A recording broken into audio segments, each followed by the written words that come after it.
Okay, guys, I'm waiting to bring everyone who is in the waiting room because they've changed the protocol. So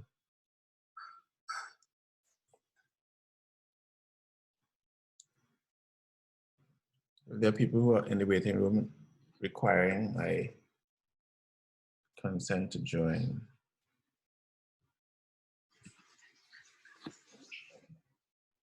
So let me just bring everybody in.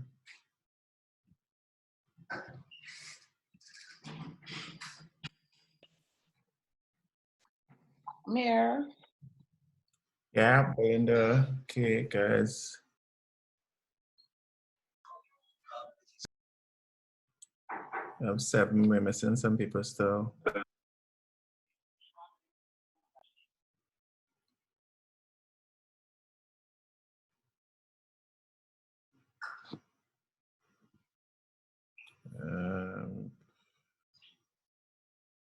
Looking to see who is in the waiting room.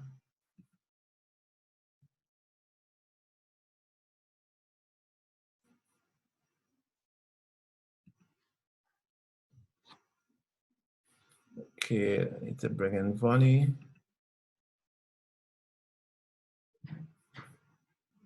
All right, Letitia.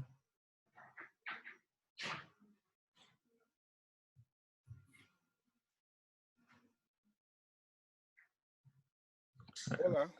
Let's see. Okay, Bonnie. I'm not seeing anyone else waiting to come in.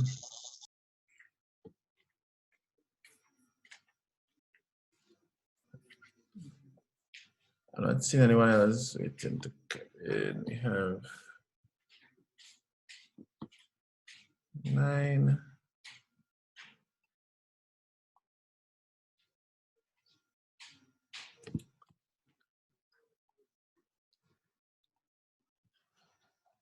Now, while I wait for looking to see who's missing from the last chat.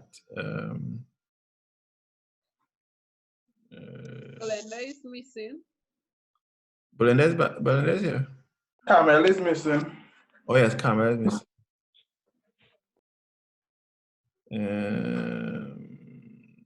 Okay, well, just give them 1 more minute and then I'll share the screen and deal with that section that Glenda remarked upon. I'll just go through the little manual I prepared for you guys, okay? Which I would have sent to you, I think, the very first week.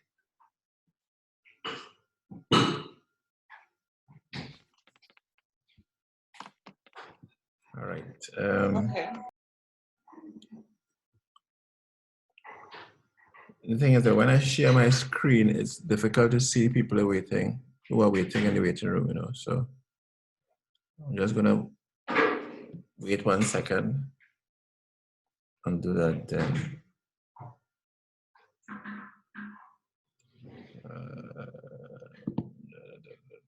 Okay. All right. I'm gonna keep glimpsing at my WhatsApp to see if anyone is saying that they're left out, okay? All right, so let me just share my screen with you guys.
Okay, can you see my screen now?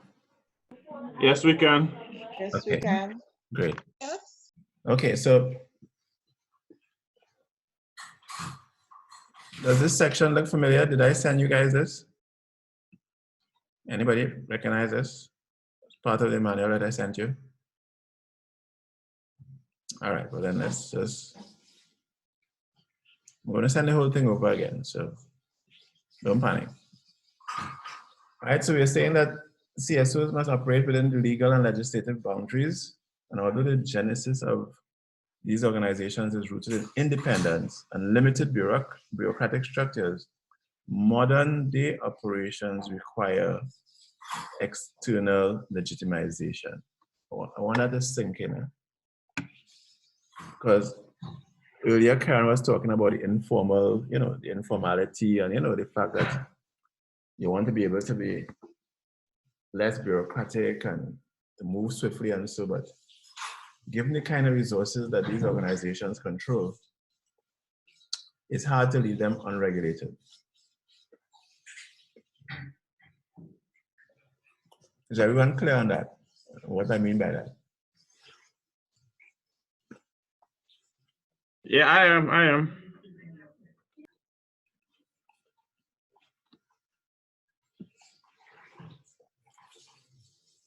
Everybody else? Maybe you could go over or go. Sorry, just expound a bit, please. Thank you. Yes. That one little paragraph there is crucial. Eh? And starts off with a sort of definitive statement. CSOs must operate within legal and legislative boundaries. In other words, the thing has evolved to such an extent now that if you want to be a recognized CSO, you must operate within a legal framework. It's like, if you compare it to street vending, there was a time when, well, I don't know if it's still like that here in Grenada, but there was a time when anybody could just go on the side of the road and start selling food, right? And it was seen as an informal sector, street vending, poor people trying to make a living. Government shouldn't get involved and tax them, and they're always trying to oppress poor black people and whatnot and whatnot. But once 2 or 3 people get sick, or 2 or 3 people get poisoned, you have to start realizing that, wait now, as informal as these people might be, you have to have some kind of health regulation, some kind of food badge or something if these people are going to be putting the public at risk. CSOs are in a position to put the public at risk, and financially and physically. So even though they may have started off as informal, backyard kind of thing, it's like looking at Susu's and the credit union. The credit union started off as an informal, informal kind of operation, but more and more you have to bring them closer into the financial sector, into the banking sector, because they're providing services, yes. They operate differently, yes, but you still can't leave them on their own because, there's always the opportunity for people to get into mischief. And that mischief might endanger your financial health, as in the case of a credit union, or your health in medical terms, as with the case of food vending. So is that point clear? Clear. Yes. They must operate within legal and legislative boundaries, right? You don't want it to sound like Big Brother, but somebody must have oversight over what you're doing, because you can't have these organizations operating without any kind of supervision at all, right? Which is an argument that has been used often for the church as well, eh? But as I said, we don't have the kind of time it would take to get into that here. But I remembered sometime in class, right? I'm trying to recall if it was when we was doing that same topic. that it was saying in regards to the legality, there have been a lot of CSOs and so forth through would have operated into terrorism funding and so forth. That is why Yeah. But no, I like how you said that is why, because a lot of times government and the leading class really, there's always reason to find a legitimacy to close down things or to monitor them or to superimpose a legal structure on them, right?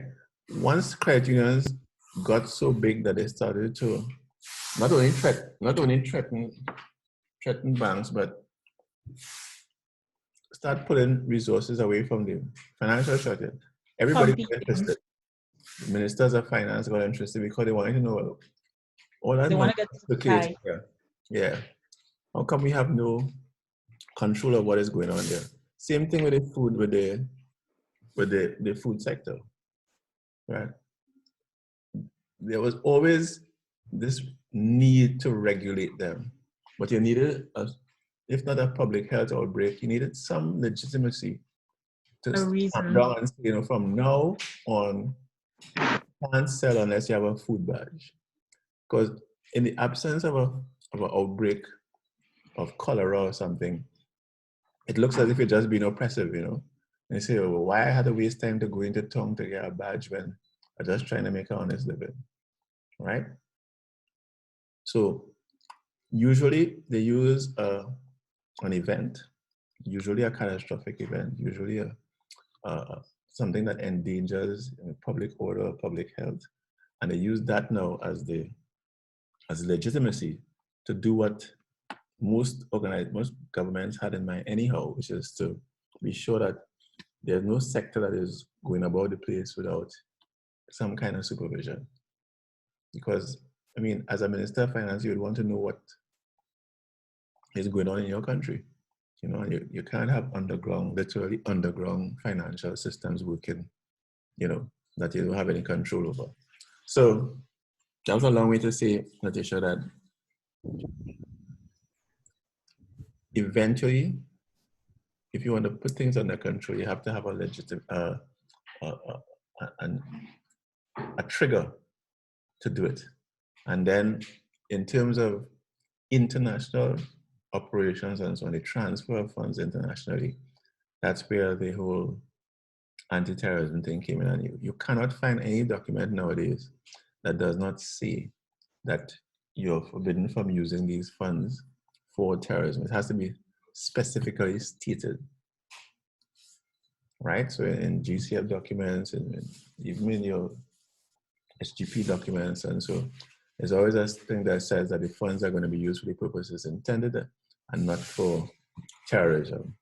And of course, that terrorism there is very broad, but in the early days it meant Muslim terrorism. Okay. If I am hearing you correct, it means that even after our COVID reality, there may be some changes, adjustments, alterations to even existing processes for even let's just say small business, for example. Am I to understand that even in this instance, where it's kind of far and broad, that that governments will use the opportunity to institute certain new bills, laws, and stuff like that? Yeah, and it will be perfectly legitimate because now we had the precedent. Unfortunately, yes. You know, a lot of things about how laws are enacted has to do with precedent. Right. So if you had a legitimate reason to do it before, how do you think Emergency Powers Act come up? Emergency Powers Act came up because, I mean, there was a time when there was an emergency and you had to have special powers. So now that you have an act framed already, anytime you have an emergency that comes up like that, then you have an Emergency Powers Act, section so, or 19 so. and you're good to go. So as I say, that has to do with state governance and that type of thing. But I'm saying that it's all related to what we're talking about here in terms of CSOs, because CSOs now are regulated. It's as simple as that. And in most societies, there's a tendency towards ensuring that everything is regulated, and the safest way to legitimize it is to say it's in terms of public safety. Okay. Right? So the reason why I don't want you barbecuing on the side of the road, not that I have anything against black people, it's just that I don't want you killing nobody. Right? So you have to at least have some basic understanding. I mean, those of you who are familiar with the double straight in Trinidad, we know that, every now and then we have a little scare, and somebody says, oh, these fellas will be washing their hands and blah, blah, blah, and blah, blah, blah. But usually, and I won't say all the time, usually it is motivated by either competition, politics, or just straightforward greed and selfishness. If you have something against a particular vendor, and you want to get at that vendor, you just start a story that they find a roach in your channel, or we know that he don't carry is used over old oil or something, so that's a standard. So I have a question. Mm-hmm. In light of what you just said there, right? How then can the people not be taken advantage of, in the sense of persons pushing their own agendas? You can't. It's as simple as that. You can't. What you have to do is hope that there are watchdog type agencies. Notice how I get into the different types. There are watchdog type agencies that will pick up on stuff like that. Because there are agencies out there that, looking at government to make sure your human rights organizations, right? Your IFI, not IFI, the International Free Press. The name slips me right now. But my good partner Wesley Gribbins is on the board, international board. But there are a number of agencies, organizations, international and national, Transparency International, those organizations that keep a watchdog type of eye on governments to make sure that they don't go too far. Because right now, as we speak, there's an article coming out tomorrow in the Guardian tomorrow, written by that same Wesley Gibbons, which talks about how the government has been, clamping down on certain subsectors, like the doubles trade. They actually closed down a doubles booth in Kirab last weekend, right? And apparently, they were targeting them because they had other vendors that they didn't target. You follow? So there are always, political and other ideas behind it. And for those of you who are paying attention, I just showed you a picture of what I was eating. And this is an aloo pie. I wonder how many of you know what an aloo pie is. That was baked. I love potatoes. I ate a lot of aloo pie already. I grew up, well, should I say the Indians become familiar with me, and I ate a lot of aloo pie. Yeah, well, I just had one presented to me by my better half, and that is what I'm eating right now. Okay. Both place smells of aloo pie. Mm-hmm. So now you know why I'm always in such a good mood when I'm talking to you all that. Yeah, so I hope that answers your question, Natasha. I have a question. I understand. But he will leave the subject though. Sorry, go ahead, Karen. Was it Karen? Sorry. No, I was saying that I have a question, but it will leave the subject, so I wanted to leave it for last. No. You know how we operate here. Everything could be tied back to CSO development. You know that. Okay, thanks. I was looking at a documentary with a former pandemic expert. Mm-hmm.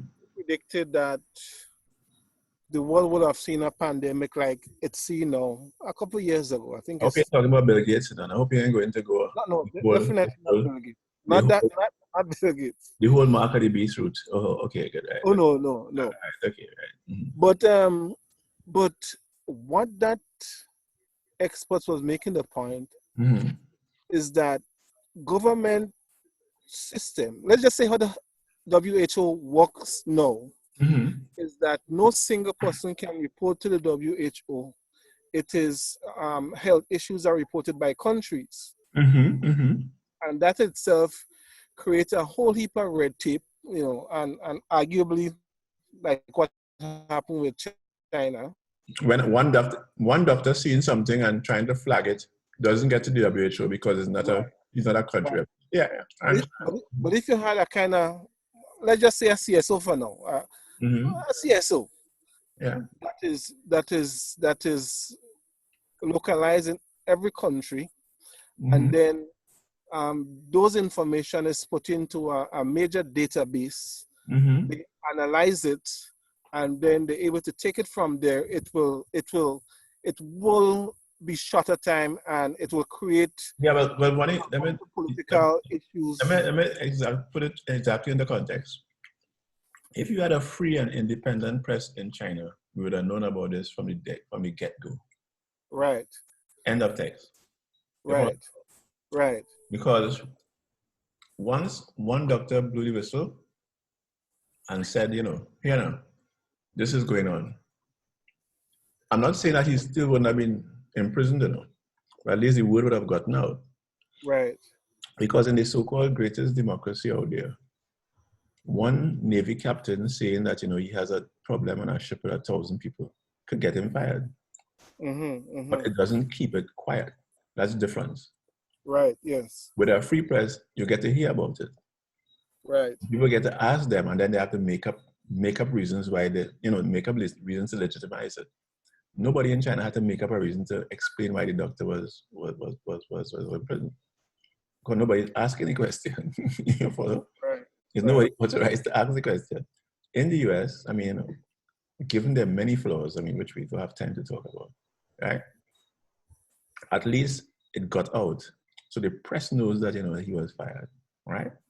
The press also knows that the Inspector General of the Intelligence Committee was fired. So you see, it's all about that fifth estate and the fact that, what you're referring to as a CSO located in every country, that role is already played by a free press. Okay, agreed? Right. And that is and the corollary to that, the dangerous side to that, is that even when you have a free press, you also have a free and irresponsible social media, which is another dimension of the problem altogether. Because not only do you have a free press, which you hope will have responsible and free people. Right. There you go. And as I was telling somebody quite recently, once you start talking about rights, there's absolutely no right that doesn't have a corresponding responsibility. Right? And that is where, if we have to digress a little bit, that is where the main difficulty with social media comes in that it is people see themselves as having a right to free expression, not recognizing that any right, no matter how basic it is, has a responsibility with it. You have a right to life. You have a right to protect yourself. But it doesn't come just like that. You can't do it at the expense of somebody else's life. You follow? Right. Even though the law might recognize self-defense, right? You have to be really, really sure that that person intends to, literally to kill you before you have the right to defend yourself to the extent where you kill that person as well. You follow? I mean, case in point, you're speaking about there was someone who electrocuted a fence as a part of self-defense, and that's illegal. That person should be in jail because you can't tell if a little 12-year-old boy, 7-year-old boy, hits a ball in the field, run to pick up the ball, and come into contact with your electrified fence. Right. Even when people do have electrified fence, it has to be an inner fence. Right. So at least anybody making contact, a person who may not be mature enough or sound mind enough, leaning up on that fence, wouldn't get electrocuted because that's not an electrocuted fence. If that person maliciously climbs that outer fence and then comes into contact with the inner fence, well then, you have a better case. But there was a case in Trinidad where a guy worked up a contraption with a cutlass on a window and cut off somebody's hand as they tried to get into his house. And he got into a lot of trouble. Right. Right? Although you have a right to protect, to protect your house, right? The law didn't give you plenty leeway for you to be able to cut off somebody's hand with some sort of mechanism on your window, right? So Excellent. it goes, as I say, everything is tied back to what we're talking about. Eh? As much as you want your CSOs to be able to act quickly and without plenty of bureaucratic red tape, you still do not want them to be, just operating by, and going totally out of compliance. So people, we have gone. Hello? Yeah, go ahead. Bob, I have a question. As you just say it how it comes. But I can remember in class you always say that, like for example, when you come up with a mission statement, make sure that your mission statement is not about world peace and climate change and all these things. But lately, for whatever reason, because I guess even with the course, I've been doing a lot of reading and getting familiar with stuff. And I came across a photo of air pollution now to the last photo what was taken. I've been playing around with it and it's in my mind and even thinking about CSOs and how they operate. And because, like, for example, you talk about when certain person in society tie their names to certain things, then then you can get people to listen to you and everything like that. Yeah. One of the things that I have been thinking about, like, for example, somebody might, if I use the statement of coronavirus have its advantage and its disadvantage, right? Like for me, I am thinking that it has the advantage in the sense of, because factories and everything is like, even in China, when the last photo what was taken in China, it shows that air pollution is down by a lot. People could actually walk now and breathe, because time like now, people would be wearing masks. Besides of COVID-19, people would normally be wearing masks in China because of the air pollution. And then there was a next article I was reading on, and then to do with Los Angeles and the harbor and everything. And it's also showing now that air pollution is even down there because, so I am thinking about, how does a CSO go about, how can they go about dealing with this part of the climate change? Whereas, like, I was even thinking about, like, okay, how do you go? Because if you think about it, everybody is thinking about profit, money making, how do your business run and everything. But since we are seeing this and there are pictures, there are proof and everything, how do you think that someone like a CSO could go about challenging this matter in handle it? I think that is where I reach, and I don't get the rest of the question to you yet. All right. Well, let me. One of the dangers in what you just suggested is that if you're trying to see a positive side of it, in terms of, okay, so because all these people inside, you have less pollution. That is not really a genuine positive, because all those people are inside, not because they're trying to reduce pollution, because they're trying to stay alive and people are dying. So you have to ask the cost, if that justifies they, not being killed from air pollution because you're being killed by a respiratory disease, there's not much of a trade-off, right? So I'd be very careful, how I'm suggesting that there's a good side, as it were, to COVID-19, right? What it has done, and I mean, a lot of people would tell you that, okay, so families are together and so, forced, but still together. But you don't want that to be the mechanism by which families get together, that they're afraid to go outside and die. That's why I said, no, I'm talking to you. I mean, you don't want to, I don't think you want to equate it along those lines. But I take your point. We're going to get shut out just now, guys. We're gonna get shut out just now, right? We're gonna have to take this up. We're gonna have to take this up Wednesday, right?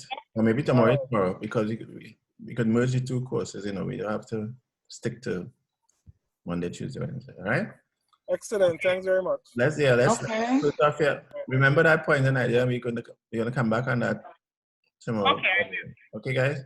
All right. Bye. Sometime All right, good night, sir. the two videos together in YouTube, and you could check it there. Right? Okay. We started back on this very point tomorrow, God willing. Okay. All right. Guys, good night. Good night. Good night, everybody.